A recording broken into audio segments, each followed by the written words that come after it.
That's a very good question. Recently, I come across a client who wanted to display data more than 10 GB data in a single account in Power BI. Power BI has a restriction of 10 GB per account, or at least per user, put it like that way. Now, not all the companies have multiple accounts in Power BI. So in those kind of scenarios, what you can do is, you can use Azure Search.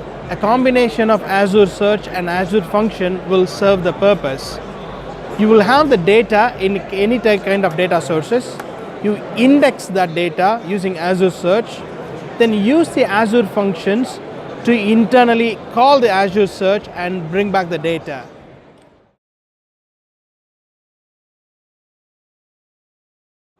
Azure Search is a solution. It's a search as a service solution provided by Microsoft, where they provide the developer APIs to query a large amount of data from any type of data sources.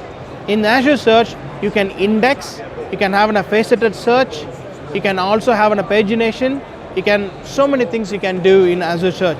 The query is based on user-defined index in Azure Search.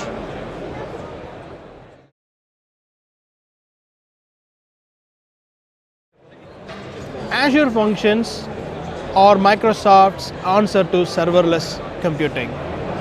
Here in Azure Functions allows developers to take action by connecting data sources or messaging solutions, thus making it easy to process and react to events.